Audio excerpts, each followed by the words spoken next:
So కాల్వ సుజాత గారు ముందుగాల మీకు నూతన సంవత్సర శుభాకాంక్షలు.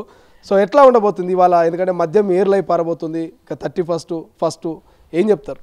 ఫస్ట్ ఆఫ్ ఆల్ శుభదినం వచ్చింది కాబట్టి శుభంగా మాట్లాడుకుందాం. ఇవన్నీ కామన్గా జరిగే విషయాల గురించి తర్వాత చర్చలు. ముందుగా మరి 23కి సెండ్ ఆఫ్ చేస్తూ 24కి స్వాగతం పలికిన భారతదేశంలో కాదు యావత్ ప్రపంచంలో ఉన్నటువంటి ప్రతి ఒక్క సోదరమణులకందరికీ నూతన సంవత్సర శుభాకాంక్షలు తెలుపుతున్నాం. ఏ విధంగా అయితే 23లో మాలాంటి వాళ్ళు తెలంగాణ ప్రజలు కూడా ఎంతో ఆశలతో ఎదురు చూసినటువంటి కాంగ్రెస్ ప్రభుత్వం ఏర్పడింది. ఒకందుకు 23 చాలా బాగుందనే చెప్పుకోవాలి. కానీ నష్టాలు వేరే. ఇక జరిగినటువంటి విషయాల్లోకి వస్తే పక్క రాష్ట్రం కర్ణాటకలో కాంగ్రెస్ పార్టీ అద్భుతమైనటువంటి విజయం సాధించింది, తెలంగాణలో కూడా విజయం సాధించింది. కాబట్టి మా అందరికీ కాంగ్రెస్కు ఒక జీవం పోసినటువంటి 2023 సంవత్సరానికి వీడుకోలు పలుకుతూ వచ్చిన ఈ సంవత్సరం, కొత్త సంవత్సరం అన్నీ బాగుండాలి, అందులో మనమందరం ఉండాలి అని కోరుకుంటూ తెలంగాణ ప్రజలకు అందరికీ కూడా నూతన సంవత్సరాలు శుభాకాంక్షలు. సో ఏం చెప్తారు? 2024లో అడుగు పెడుతురు కదా, ఈ పార్లమెంట్ ఎన్నికలు కూడా ఇదే 2024లో ఉన్నాయి.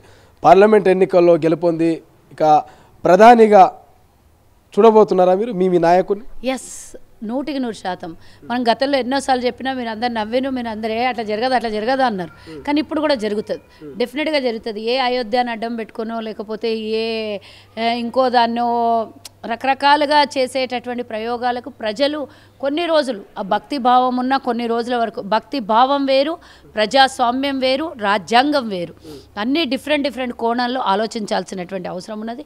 నేనేమంటున్నా, సౌత్ రాష్ట్రంలో అయితే కాంగ్రెస్కి తిరిగే లేదు పూర్తి స్థాయిలో. ఇంకా నార్త్లో కొన్ని రాష్ట్రాల్లో మేము ఈ ఇండియా కూటమిలో ఉన్నటువంటి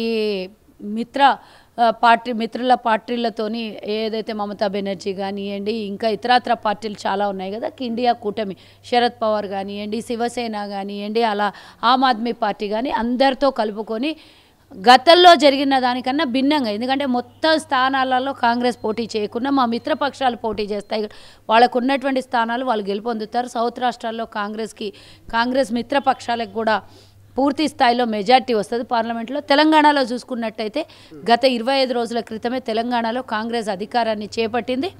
రాబోయే కాలం అంతా కాంగ్రెస్దే ఉంటుంది తెలంగాణలో. ముఖ్యంగా చెప్పుకోవాలంటే చెతికిలా పడిపోయింది. మీరు అనొచ్చు 25 రోజులకే మీరు మళ్ళీ పార్లమెంట్లో కూడా మీరే గెలుస్తారా మేడం అని అంటే, ఎన్నికలైన తర్వాత ఇమీడియట్గా సింగరేణి ఎన్నికలైనవి, మొన్న అసెంబ్లీ ఎన్నికలైనాక సింగరేణి ఎన్నికలైనవి. మరి అందులో చూసినాం మనం బీఆర్ఎస్ పర్ఫార్మెన్స్, బీజేపీ పర్ఫార్మెన్స్ చూసినాం. కాబట్టి రాబోయే కాలంలో ప్రభుత్వంతో పాటు కేంద్రంలో ఎవరుండాలి, తెలంగాణ ప్రభుత్వంతో పాటు కేంద్రంలో ఎవరుండాలనేది ప్రజలు ఒక ఆలోచనతో ఉంటారు. కాబట్టి మారుస్తారు. ప్రతి 10 ఏళ్లకి కేంద్ర రాష్ట్రాల్లో డెఫినెట్గా మార్పు అంటూ సంభవిస్తుంది.